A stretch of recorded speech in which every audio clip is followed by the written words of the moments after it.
Number थोड़े कम आए हैं। पापा की नाक कट गई। मेरा तो रंग भी काला है। बचपन से ही कोई मुझे पसंद नहीं करता। मैं अगर चली गई तो सारी झंझट ही खत्म हो जाएगी। माँ को भी मुझसे कितनी शिकायतें रहती है। पता नहीं कैसे, पर मैं सब खराब कर देती हूँ। कोई कभी नहीं समझेगा मुझे। कुछ इन्हीं सवालों के साथ बैठी थी अनुभूति अपने छत के सबसे नुकीले छज्जे पर। यूं तो घर में सबसे छोटी थी, पर सबकी लाडली नहीं थी। उसका जन्म एक ऐसे परिवार में हुआ था जिसने बस संघर्ष ही देखा था, और लड़की पैदा होने पर भी उन्हें उसकी शादी का खर्च ही दिखाई दे रहा था। उसके ऊपर से उसके सांवलेपन की वजह से दहेज की रकम थोड़ी बड़ी मालूम हो रही थी। इसलिए बचपन में ही अनुभूति ने ये अनुभव कर लिया था कि दुनिया काफी कठोर है। बाहर वालों के तानों से उसे फर्क पड़ना बंद हो चुका था, ऐसा उसे लगता था। और जब उनसे दौड़ती भागती घर आती तो वहां खड़े हर आदमी में जैसे उसे अपने दुश्मन ही दिखाई देते थे। बाहर वालों के तानों से उसने अपने कान ढकना तो सीख लिया था, पर अब घर वालों से कहां भागती। मैं क्या इतनी बुरी हूं? हाँ, शायद ऐसा अस्तित्व लेकर जाना क्या जरूरी है, जीना इस तरह? हर जगह से ना ही सुनने को मिला है आज तक। क्या इसीलिए आई हूं मैं यहाँ? कूद जाऊं, सारा झंझट ही खत्म हो जाएगा। अरे मुझे तो कोई याद भी नहीं करेगा।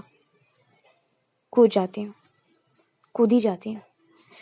कुछ यही सवाल उसके जहन में घूम रहे थे कि धीरे से किसी ने उसको धक्का दिया। धप्पा! अरे पागल है क्या मैं गिर जाती अभी तो। देख रही है ना, छज्जे पर बैठी हूँ। हमेशा मजाक अच्छा नहीं लगता यार। हाँ, तो जब इतना ही डर लगता है तुझे तो बैठी क्यों है कोने में, डरपोक कहीं की। महक ने हंसते हुए कहा। अनुभूति और महक बचपन के दोस्त थे। उनके घर का छत जैसे जुड़ा हुआ था, उनके दिल के तार भी कुछ वैसे ही जुड़े से थे। क्या क्या देख रही हो? अनुभूति ने महक से पूछा। अपने हाथ फैलाए महक ने कहा, हवा मस्त चल रही है ना यार, अलग ही सुकून और शांति है आज। हाँ। अनुभूति की ठंडी हामी ने उसके मन में उठ रहे सवालों के भंवर को महक तक पहुंचा दी थी। क्या हुआ? सच बता। यहां से कूदने की तो नहीं सोच रही थी? महक के ऐसा बोलते ही न जाने क्यों अनुभूति की आंखें भर आईं और उसने उसे जोर से पकड़कर कहा, हम गलत कर रहे हैं यार। पापा कभी नहीं मानेंगे। हम गलत कर रहे हैं। और जोर जोर से रोने लगी। हाँ, ये था उसके असली डर का कारण। ये दोनों एक दूसरे के लिए जो महसूस करती हैं वो उनके परिवार को न मंजूर होगा, और एक बार फिर शायद अनुभूति को लालचना और तिरस्कार झेलना पड़ेगा। यही सोच बस उसे अंदर से खाए जा रही थी कि वो फिर से एक बार अपने परिवार के लिए एक कलंक साबित होगी। ठीक है, फिर नहीं मिलते हैं कल से, महक ने रूखे आवाज में कहा। 5 मिनट तक शांति रही। हवा का बहाव, पक्षियों का कोलाहल, सब शोर जैसा लग रहा था। महक ने बोलना शुरू किया। चल, आज अगर तुम यहां से कूद जाती है और मान लेते हैं मुझे और इस दुनिया को छोड़ के चली जाती है, तो सच बताएं तो ज्यादा कुछ नहीं बदलेगा यहाँ। तेरे जाने के बाद किसी और को जिम्मेदार ठहराएंगे ये अपनी मुश्किलों के लिए। मेरी एक अच्छे से घर में शादी कर दी जाएगी और मेरी पूरी जिंदगी अपनी सच्चाई छुपाने में चली जाएगी। तेरे साथ ना अनुभूति, मुझे एक दूसरा इंसान नहीं बनना पड़ता। तुम आज अपने कान और सांसें अगर बंद कर लेती हो तो पहले ही करना था ना, क्योंकि आज जो तुम देख रही हो वो तो बचपन से ही देख रही। इतने साल तुमने जो लड़ाई की, आज उसे बस यूं ही भूल जाना चाहती हो? अपने सारे सपने, सारी उम्मीदें बस ऐसे ही छोड़ देना चाहती हो? चाचा जी नहीं मानेंगे, हम मेरे पापा। फिर इसका मतलब ये नहीं ना कि हम गलत हैं। समझाएंगे यार, नहीं माने तो घर से निकाल देंगे। ज्यादा से ज्यादा क्या होगा, समाज हम पर फिर से हंसेगा। पर एक बात बता, अभी क्या कुछ अलग हो रहा है?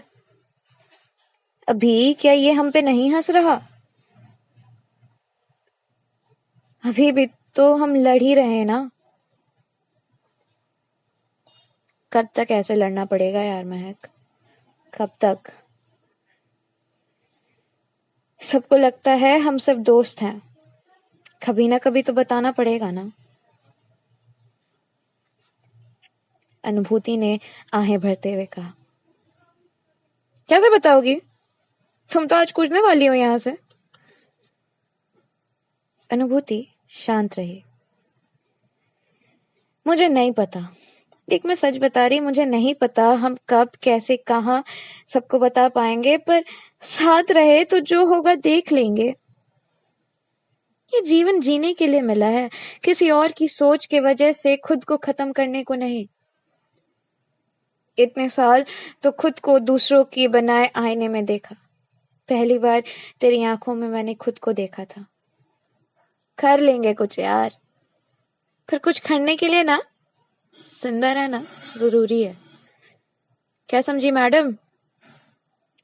अनुभूति मुस्कुराने लगी थी, और ना जाने क्यों उसे यकीन था कि इस बार वो हार नहीं मानेगी।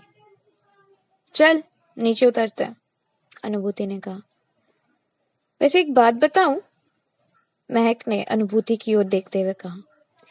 यहां से कूद के ना ज्यादा से ज्यादा तेरी हड्डियां टूटती, और मैं नहीं कर रही लंगड़ी से ब्याह।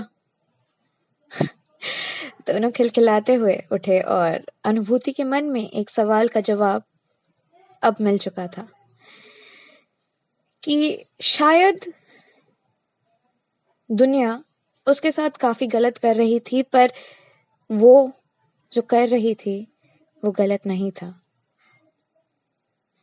वो दोनों कुछ गलत नहीं कर रहे थे। उसने मुस्कुराते हुए खुद से कहा कि आज शायद एक सवाल का जवाब मिल चुका है। बीते दिनों कुछ परेशानियां रही, आगे चल के शायद बाकी सवालों का जवाब भी मिल जाए। सवाल आपके मन में भी आए होंगे ढेर सारे। हम सब अपने जीवन में कुछ ऐसे दौर से गुजरते हैं जब हमारे मन में भी ढेर सारे सवाल होते हैं, और हमें लगता है कि इसका कोई जवाब नहीं, और जीवन को खत्म कर देना ही शायद एक हल है। पर ये इसका सल्यूशन नहीं है, बिल्कुल भी नहीं।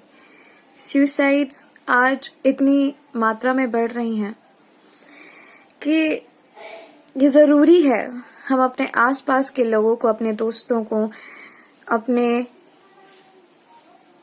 जिनको हम जानते भी नहीं है, उन्हें भी ये बताएं कि सुसाइड करना किसी भी प्रॉब्लम का सल्यूशन बिल्कुल नहीं है। हाँ, आप एक अंधेरी कोठरी में बंद है, दरवाजे हैं, खोल के तो देखो। हाँ, हो सकता है कि तुम उस दरवाजे से ना निकल पाओ, वो दरवाजा छोटा है, पर उस दरवाजे से जो रोशनी आएगी वो तुम्हारी अंधेरी कोठरी को थोड़ा सा तो रोशन करेगी। उस रोशनी से शायद तुम्हें दूसरे दरवाजे दिखें। हो सकता है उस दरवाजे के लिए भी तुम्हारी समस्या बड़ी हो और तुम उससे ना निकल पाओ, पर उससे भी कुछ तो रोशनी आएगी जिससे आखिर में तुम्हें वो दरवाजा दिख ही जाएगा जिसमें तुम्हारे लिए कुछ रखा हो, जिसमें तुम्हारे सवालों के जवाब हों, जिसमें तुम्हारी परेशानियों का हल हो। इसलिए सुसाइड करना is not an option, it's never an option, it's never a choice. So अगर आपको कहानी अच्छी लगी तो please like, share and subscribe. और अपने कमेंट सेक्शन में प्लीज़ दीजिएगा। अगर मैं इसको और बेहतर कर पाई तो मेरे लिए और बड़ी बात होगी। और जिस किसी को भी ये सुनने की ज़रूरत है, प्लीज़ शेयर विद देम, क्योंकि this comes with a message which needs to be heard. Thank you.